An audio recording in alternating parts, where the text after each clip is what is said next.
Sekarang kenapa umat Islam tak bisa bangkit? Karena banyak yang membolongi dan yang melarang untuk dibolongi tak ada. Takut. Pengkhianat itu udah banyak. Ya dinah, dia jual agamanya.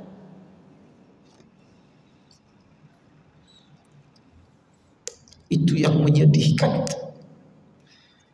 Dari dialah datangnya karamnya kapal itu, yang mencegah ditangkap, yang mencegah dibilang mungkar, yang mungkar ini dibilang pahlawan. Kembanglah telinga orang nih.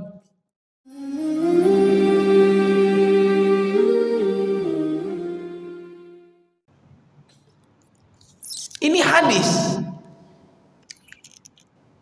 Dan itu ditulis di bab di Riyadhus Shalihin Imam Nawawi, bab amar ma'ruf nahi munkar.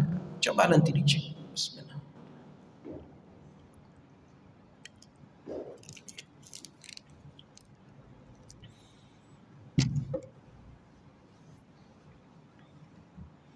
Udah berapa poin itu ya? Kenapa kita tak bisa? Itu masih internal kita. Masih internal kita. Dia baik itu dipilih ataupun mengajukan diri, mereka sudah ada niat.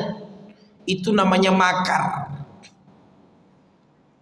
Memang untuk mengobok-obok umat Islam ini, mereka itu ditokohkan, dipromosikan, dan seolah-olah sampulnya itu Islam, Muslim, taat. Tapi kalau udah duduk, habis kita.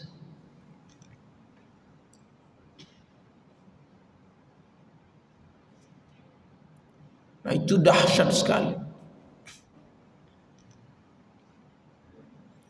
Baik, saya baca ayat-ayatnya. Apa yang membuat kita tidak bangkit?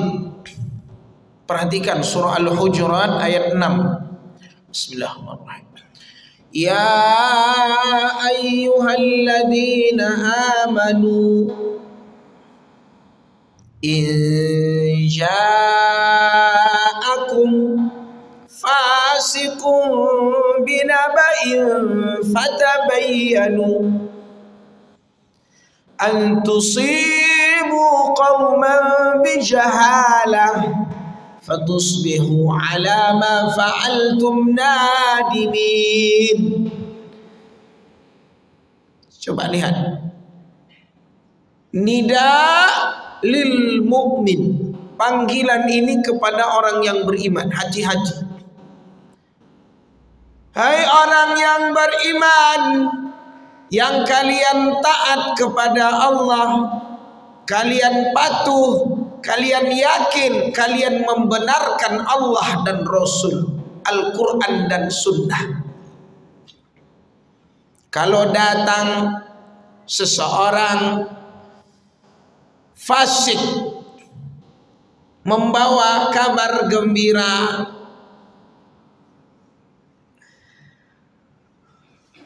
perhatikan ini kan sekarang memang ini berita-berita itu memang dibuat berkeliaran, berseliweran, apa namanya itu.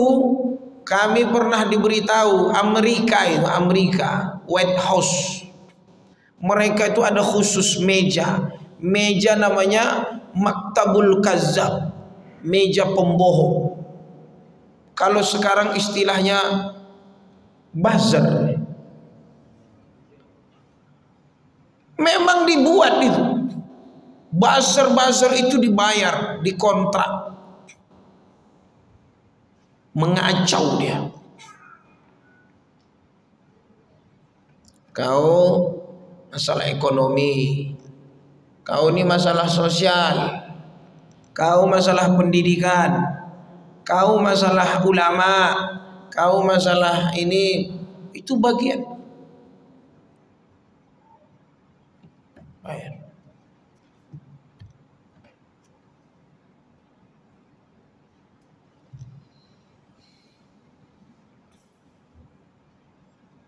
Coba lihat. Saya baca, bahkan itu termasuk diceramahkan waktu itu oleh Syekh Azhar, ya, Ustadz Azhar di Mesir. Ada satu maktab khusus mereka, namanya apa? Meja pembohong. Memang untuk membohongnya.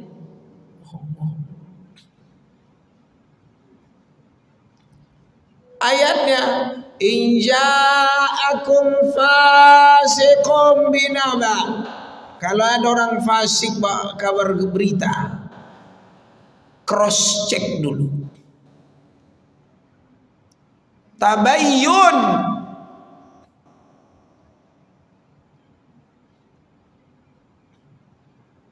antusibu qauman bi, khawatir nanti kaum ini tak tahu asal usul sanad berita ini dari mana dan kemana, untuk apa, dicerna, maka menyebarlah kebohongan. Kalau bahasa sekarang itu namanya membentuk opini. Nah, itu bahasanya.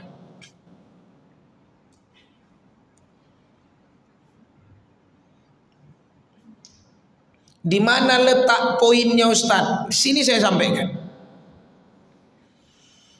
Akhirnya kita bukan memikir memenangkan Islam, sibuk mengklarifikasi berita, mengkanter berita, melawan, menjawab. Itulah kerja kita.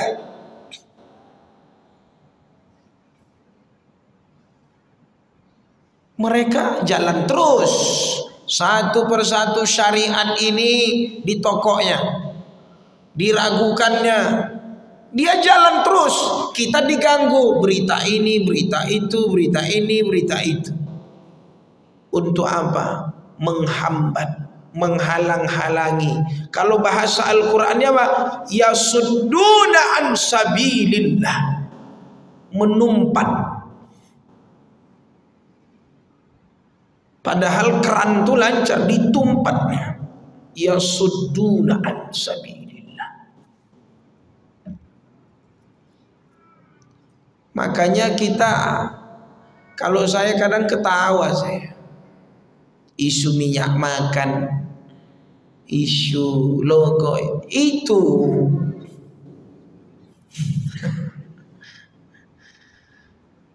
kerjaan biasa itu. Receh-receh.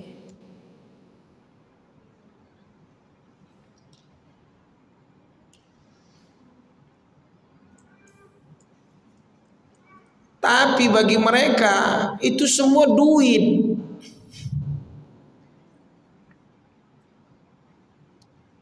Mereka itu cuma pingin duit. Contoh, ini saya sampaikan contoh. Siapa yang membebaskan Bilal? Ada yang tahu? Siapa yang memerdekakan Bilal? Abu Bakar. Begitu dilempar seuncang dinar itu ke tangan siapa majikan Bilal? Hah? Siapa yang menyiksa Bilal? Majikannya. Siapa nama majikannya? Hah? Umayyah ya. Tengok ya, hijau matanya. Ambil kau Bilal ni katanya.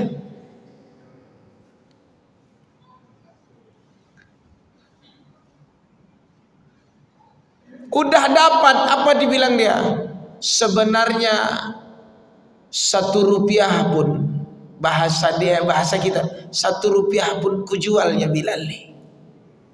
Tapi udah dapatnya segepok. Dijawab sama Sayyidina Abu Bakar Siddiq. Tahu kau katanya. Kalau bahasa kita 1 miliar pun ku bayar Bilal nih. Tapi udah dapat sama dia. Begitulah menangnya umat Islam. Kalau saya ceramah saya bilang, makan kalian minyak makan tuh, mandikan kalau bisa. Habis. Besok di neraka bahannya minyak makan ya kan. Biar digoreng sekalian. Macam ikan lele. Ambek kalian lele. Oh rupanya ini yang kalian buat siksa dulu umatku, hambaku, biar dia tak tenang pikirannya mau masuk Ramadan. Kalian naikkan minyak makan. Oh sekarang sini kau, ku goreng macam ikan lele digarang sama Allah. Mampus lah orang.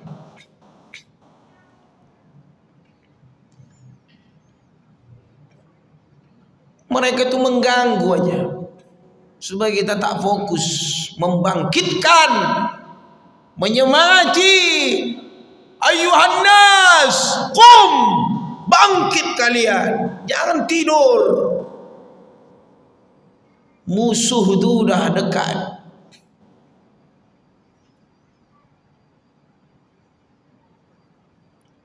Mereka caranya itu berita. Disuruhlah tulis, share. Dia juga itu.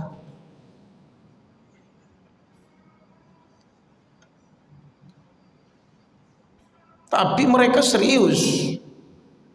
Tak mungkin saya buka datanya di sini. Sekarang ini itu namanya mereka perangnya perang gerilya. Satu persatu diduduki tempat-tempat strategis itu. Diduduki. Jadi besok ketika kita dikepung dengan undang-undang, dengan ya namanya mayoritas jadi minoritas, ya kaget. Mungkin tidak di zaman kita, anak cucu kita. Nah, ini penting saya sampaikan. Kemudian apa kata Allah? Agar kamu tidak mencelakakan suatu kaum karena kebodohan, kecerobohan yang akhirnya kamu menyesali perbuatan itu. Kemudian apa kata Allah? Solusinya apa? Walakinnallaha habbaba ilaikumul iman. Kalau ayatnya begini, wa'lamu anna fiikum Rasulullah. Ketahuilah di sekeliling kalian itu ada utusan Allah. Di antara kamu itu sudah Allah utus. Teladani dia, contoh dia. Baca sejarahnya, kenapa dia bisa membangkitkan, kenapa dia bisa memenangkan dakwah ini. Ada resepnya. Dipertemukanlah sahabat Muhajirin dan Ansar. Dihidupkanlah masjid, dibangun masjid. Mantap. Tidak ada yang ribet.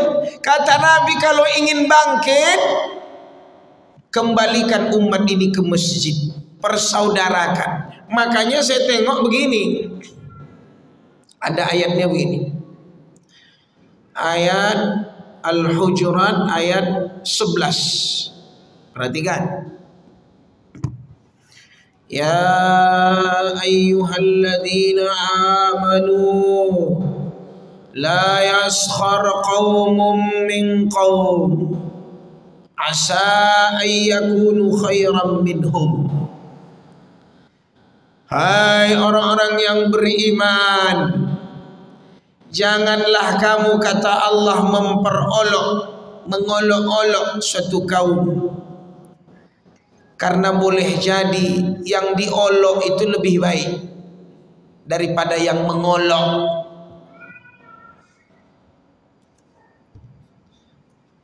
Bapak Ibu tengok sekarang video-video ustadz ini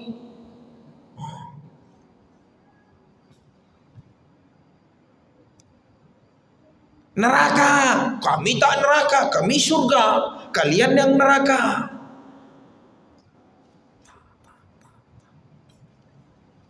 Datang musuh, pas ditengok berhasil. Tuh tengok itu.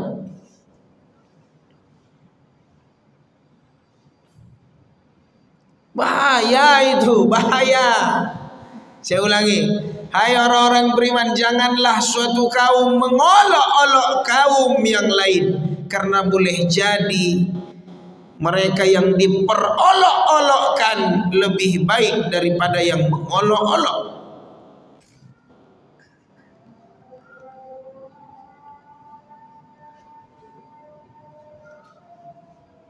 1 menit lagi.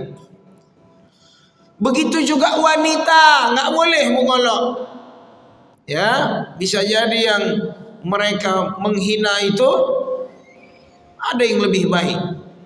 Ya, jangan saling mencela. Wala talmizu anfusakum. Jangan saling memanggil dengan gelar-gelar yang buruk. Bi'salismul fusuku ba'dal iman. Maka disuruh kita taubat.